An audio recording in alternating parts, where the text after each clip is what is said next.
this video will give you all the techniques in order to finish your Dougie, the Pride Ram's horns. So it was focusing on the horns, the fleece. You can go and watch a chain loop video if you want to there. This video is for doing these horns. So colour changing through the slip stitch traverse, making it nice and neat.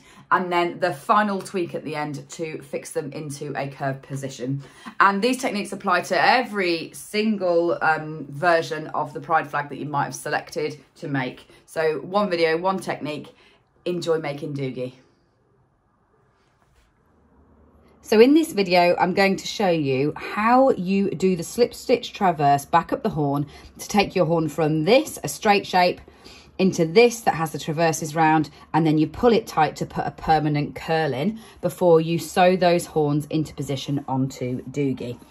So when you finish your horn, you'll have done as many colour changes as you've chosen to do along the length of that horn. And then what we need to do is we need to work back up that, keeping our colour changes in place and swapping over on each segment in the same way. So I'm going to do this one, and I'm very conscious you're probably going to struggle to see what I'm doing in the black, but I'm going to do in the black anyway, and then I'm going to keep going up in the lighter colours, so you will see the technique in the lighter colours as well.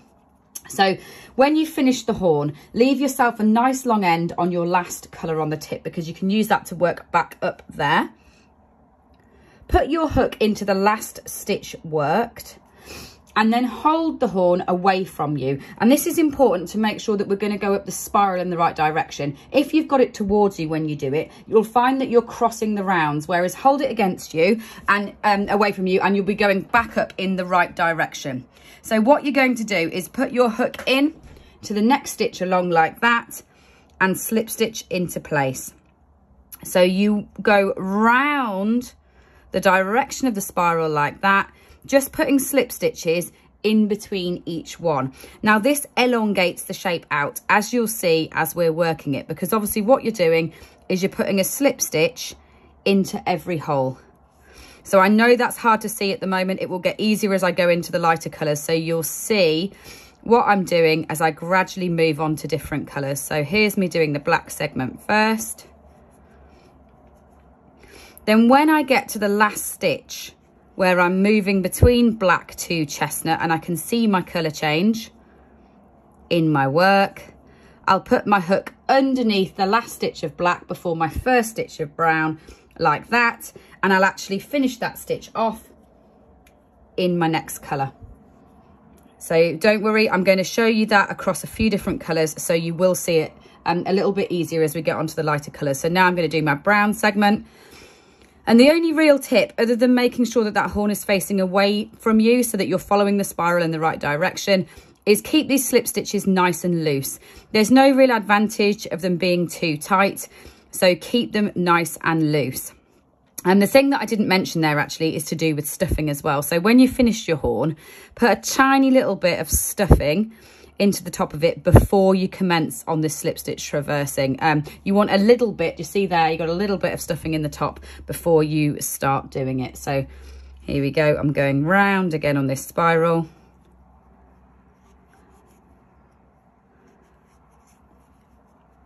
There we go.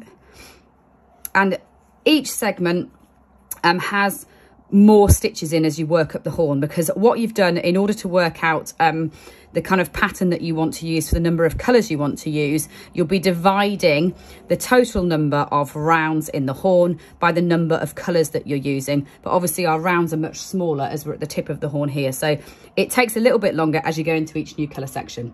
So here we go, you can see the stitches nice and clearly now, and I'll move into the ruby. So work your last one in your chestnut, then on this next one, get to this stage here and actually swap over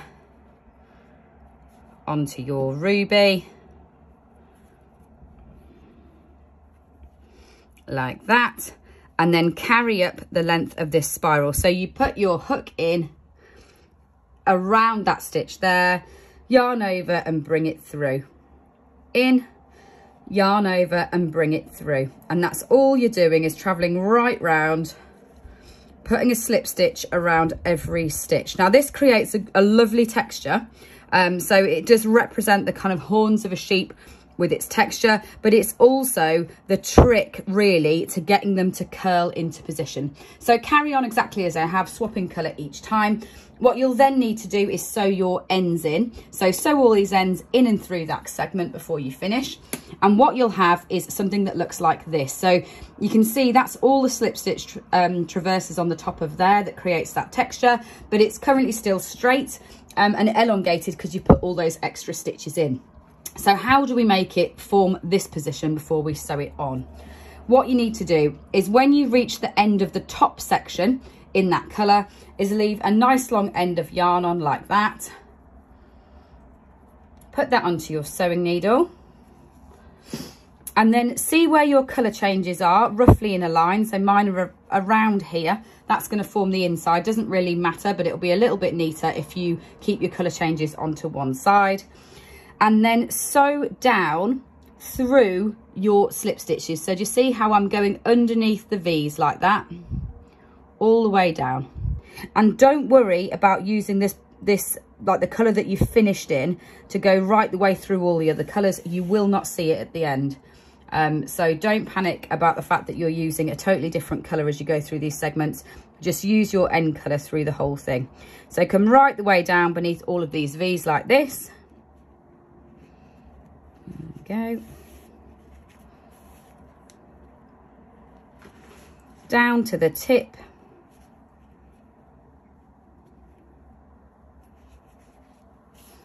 And then all you need to do is pull that tight like that and pull it tight enough till it's in the position that you want it to be. You want it to be really curved round like that, like a ram's horn. Then once it's in position, just sew that end through so that that can't come loose. And that's your horn permanently fixed in that curve shape, ready to sew into position. So let me just show you how I would sew them into position. So here is Dougie, ready to go. So obviously you've done your fleece. I do the horns last, so put everything in place. I'm going to put my ears on first, and then I'm going to put my horns in position around those ears. You can do it the opposite way round if you wish to. So put your ears on the side of the head like this. And sew those into place. So one side.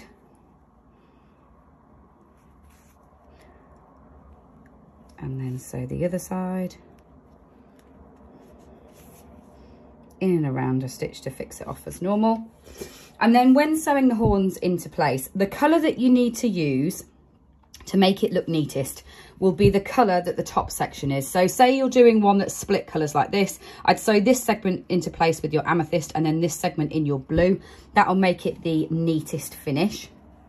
So here I'm going to use the turquoise. So take the horn and put it in and around the ear, so the ear comes through the middle of there like that. Position your horn on the front of your head. Obviously, you're looking at your sheet forwards like that. You want it to come down, not truly down, but it is there forming the forehead. So you'll have a gap between the two horns like that. And then sew up and through. You could have attached your end onto your horn before you started, but I'm going to do it this way around. So I'm just going to attach it to my horn now. There we go.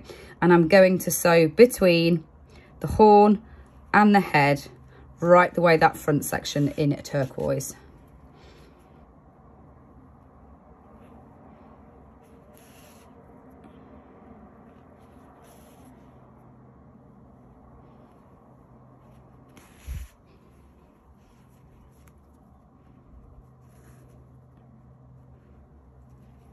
There we go.